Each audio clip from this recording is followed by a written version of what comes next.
I've been harvesting fruit out of my backyard garden every single month, and the goal is to continue harvesting every month for the remainder of the year. If you are interested in growing more of your own fruit in your backyard, but you're not really sure what trees to plant or what varieties, what's going to give you the most yield, don't worry, I got you covered. Welcome back, friend. If you're new here, I'm Patrina with Homegrown Florida, and I love fruit trees. I love telling people and teaching people how to grow fruit tree, how to grow more of their own fruits and vegetables right in their backyard, save them some money at the grocery store and give them a really great hobby. So let's talk about this guy right here, which is without a doubt one of my favorite trees when it comes to productivity, and that is a mulberry tree. I have two of them right here. The one closest to you is a world's best, and this one right here is a Thai dwarf. You've probably seen some mulberry trees before in your life and you're like, wow, these are really super tiny. Well, there's a lot of different kinds of mulberries, and I feel like there's a different variety for every different kind of situation. Okay, so first, let's focus on the three styles of mulberries. There's a little bit more than three, but I'm trying to keep it simple. But there is a red mulberry, a white mulberry, and a black mulberry. The red ones are native. So if you wanted to grow a native species, you could get one of those, and they're much better for, our ecosystem. The non-native varieties can become super invasive, and it depends on where you live as to how invasive they are and whether they're even allowed to be grown. I heard some people out west are actually not allowed to grow any of the white mulberries. They can only grow the red ones because they're native. And there's places that don't even allow you to grow the red ones because of like pollen issues. They put out a lot of pollen, probably because of how productive they are. Then you have the black mulberry, which is a little less well known, but from what I understand, like super tasty. The berries are a little bit smaller, which is saying something because these berries are still pretty small. They're smaller than a blackberry, so to get even smaller, yeah, I think that would be too small for me, but some people really, really love them. They're a little less invasive. They're still not native, and they're still going to be a problem in some areas if you have those kinds of restrictions, but they're a little bit easier to keep into check. Now, both of these guys right here are actually the white mulberry, which is the invasive kind. And I know I get a lot of slack for that. I understand, but I promise you I am a very responsible plant owner. I'm very careful in making sure that I harvest them, that I reduce the amount of mess that they make, that they don't bother my neighbors, that the birds aren't spreading them out. So I harvest them every 2 days while they're fruiting, and that generally has contained mine pretty well. Not perfectly, guys. I understand that's never going to be perfect when you're dealing with a tree that's a little on the invasive side. But I will tell you one thing about it being invasive is that it is highly productive. And that is actually why it is so invasive, is because it's so highly productive. It grows a crazy amount of berries. These white mulberries, they come in lots of different styles. So these two are what's considered dwarf and semi-dwarf. So the world's best and the Thai dwarf. And that means I can keep them small, and that's exactly what I do. You can see this guy, he's gotten a little bit taller than I like, but that's as big as he gets. I will prune him down once all the fruiting is done. I will prune him down to 5 feet. He'll be my height. I keep both of them at 5 feet, and I harvest them every about 3 months. Now, these two trees right here, the world's best and the Thai dwarf, are either semi-dwarf or dwarf. And that means that they're gonna stay short, but I do prune them rather aggressively. This is about as tall as this one is. That one's like maybe a little bit taller. But once I finish collecting all the fruit and it's done with its fruiting season, its main fruiting season, I will trim this back pretty aggressively. In fact, I've even at times completely defoliated it, almost completely removed all of its branches, so it will push on another fruit cycle, which is what it does when you do that. Because these are the white mulberries, they are self-pollinating, and they're also hybrids. I think that helps them not be as aggressively invasive as regular white mulberries. They are hybrids. I'm not even sure they're fertile. Like, I have to check that. I've never tried to grow them from seeds. Sometimes hybrids are not fertile, or they just are not very good fertile-wise, meaning that the seeds don't produce very good fruit, or they don't produce very healthy plants. There's like a lot to it, but I'm not sure they're true to seed. So I don't believe that they are as invasive as typical white mulberries are.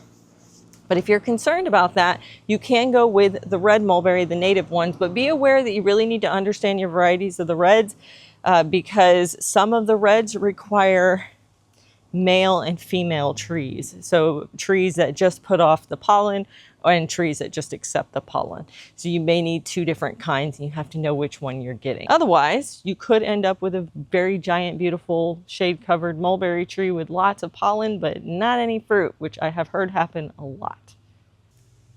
If you're just starting out with growing fruit trees in your backyard garden, you're definitely going to want to check out the Florida Fruit Garden.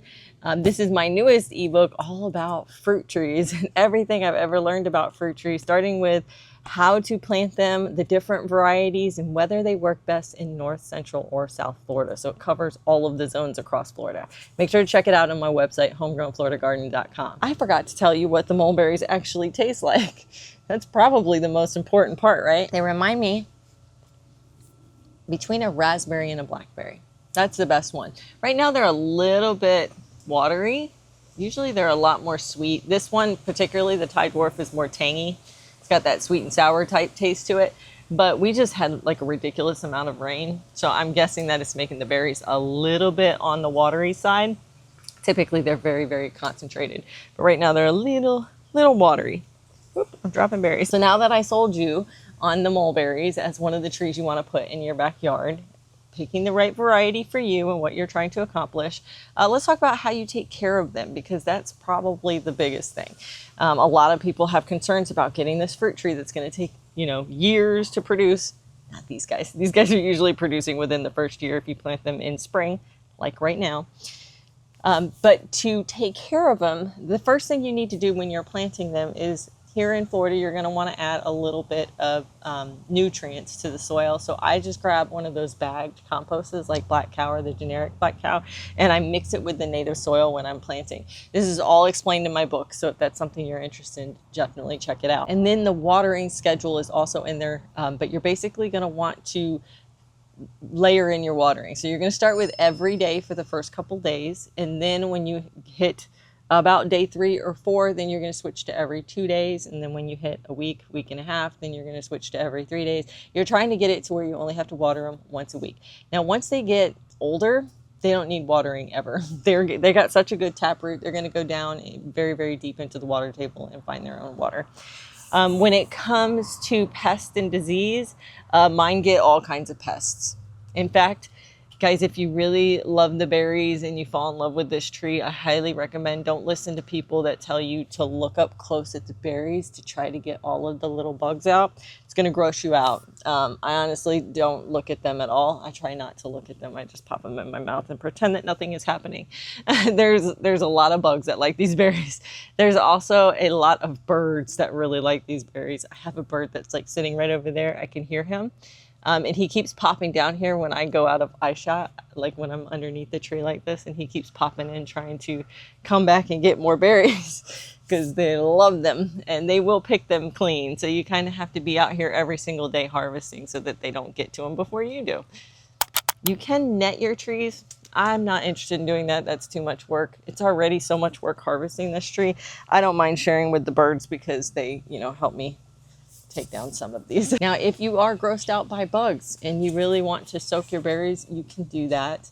It does make them very watery. These berries absorb water excessively. So when you soak them to get the bugs out of them, they end up tasting just like water. Which is not a big deal if you're just going to cook them down. You could also do that, right? You don't have to soak them. You can just cook them down. You could freeze them. That kills the bugs. Doesn't really get rid of them, but it kills the bugs. So just some thoughts. Now, in terms of the tree being affected by the bugs, absolutely not. They're after the fruit. I do get the occasional worms and stuff that get on the tree that want to chew up the leaves, but this tree outgrows so fast any damage that any bug could possibly do. When I first put it in the ground, I did have some problems with disease. It was during the summer. They look kind of rough, especially the leaves look very rough during the summer down here once the rains start. And I was really concerned that I was losing my tree. So I did something pretty crazy, which is I completely defoliated the tree when it had what I believe to be powdery mildew. And it grew back, and it grew back a lot healthier. And then it got it again. And I was like, oh goodness, I'm gonna lose my tree. Nah, I just ignored it the next time and it grew out of it. When the rainy season was over, it started growing healthy leaves again and it was never a problem. And so every summer it does kind of get a little bit of powdery mildew and a little bit of like diseased leaves. And then it sheds all those in winter and it comes back healthy and happy again. So it's just really not affected by pest or disease. The next big thing to learn about with these trees is how to harvest them.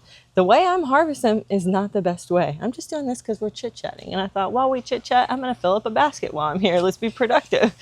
Kind of piddling around the garden today. So I don't want to do anything major. But I don't mind coming over here and just picking a few of these off.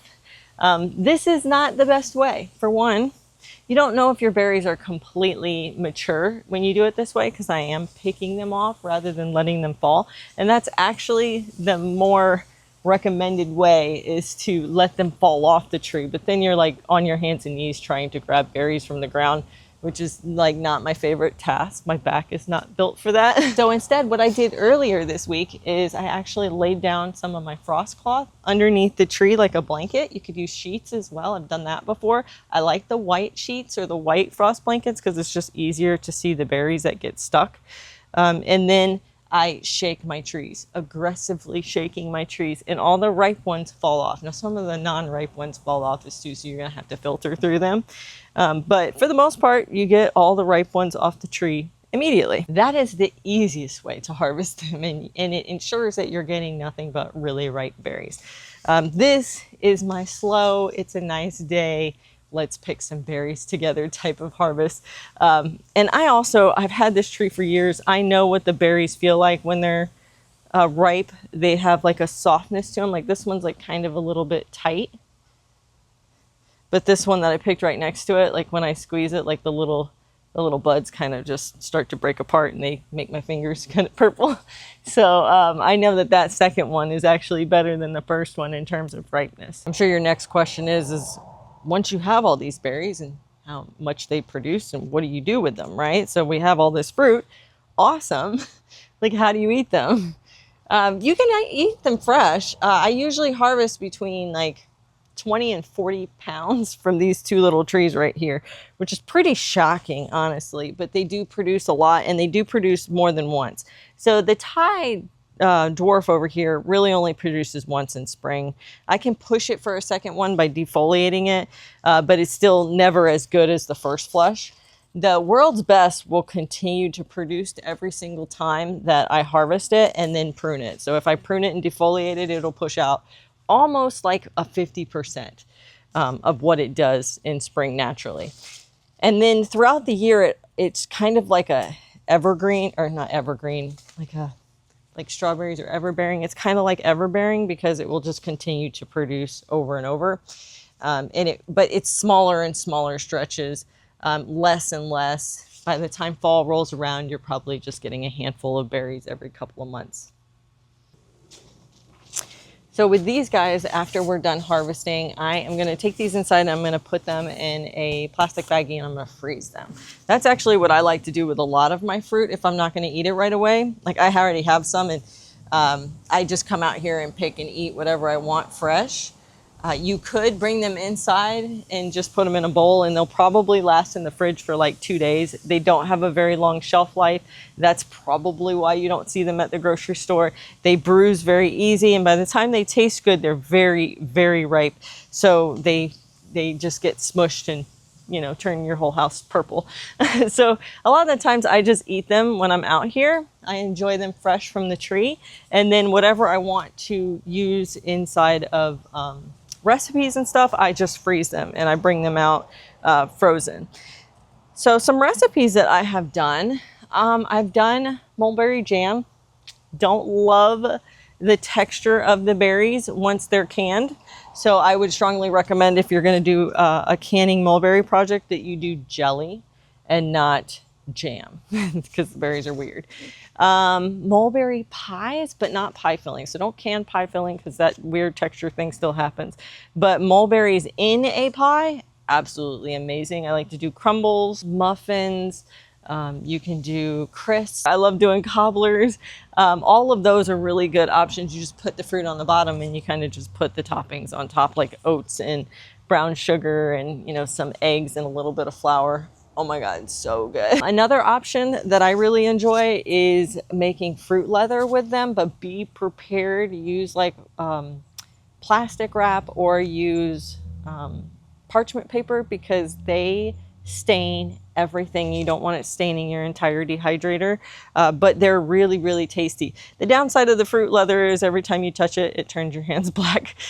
So it's definitely maybe something that the kids will have fun with, not so much you. And then another one that I really like, oh, this one I made last year, absolutely adored it, and that's going to be my mulberry Kool-Aid. So instead of canning my mulberry lemonade like I did years ago, it's a concentrated mulberry lemonade. I make mulberry Kool-Aid powder using my freeze dryer, but you could use a dehydrator as well if you have one that, you know, allows you to put liquid in it. But you're basically cooking it down with sugar and a little bit of lemon juice, super thick, or you can just use a pectin to thicken it so you don't have to cook it down so much. And then you're gonna dehydrate it, or I like to freeze dry it. I think that's easier. And freeze drying then turns it into a powder. And then from that powder, you can just blend it up and put it in a jar. And I did 40 pounds and it turned into like 1 quart or 2 pint-sized jars of powder. But it lasted me like a whole year because you only need like a tablespoon of that powder for a glass, and it lasts. It really does last. And that was probably one of my favorite ways of using the mulberries, was making my own homemade Kool-Aid. So that I don't like drinking water. My husband thinks that's crazy, but I don't like drinking water. Not a water person. I have to have flavor. So having the mulberry added to water, kind of like you would add the squirts to the water bottles or the powders to the water bottles, it's like that, but it's all just fruit and it's healthy. I absolutely love it. So I ended up with the purple hands and lots of fruit. This is honestly just what I'm gonna eat while I'm working in the garden and making some videos. Maybe I'll have a little bit to put in the refrigerator for tonight as our little evening snack. I have a bird patiently waiting over there for me to leave so that he can have more snacks, and I'm not going to deprive him any longer. If you're interested in getting one of these mulberry trees, particularly these 2 varieties, you definitely want to check out my friend Pete over at Green Dreams. He's the one that hosted our giveaway not too long ago, and he's actually where I got most of my trees from, including these 2 guys right here, the world's best and the Thai dwarf. Check them out at greendreamsfl.com or swing by on 41 in Spring Hill. Thanks for hanging out with me today as we harvested a little bit of mulberries. I think tomorrow I'm going to put down the sheet and really get after them and get all of these out of here so that I have a little bit of rest from picking mulberries. It's like all I do this time of year. Thanks for hanging out with me while I did it. Happy gardening.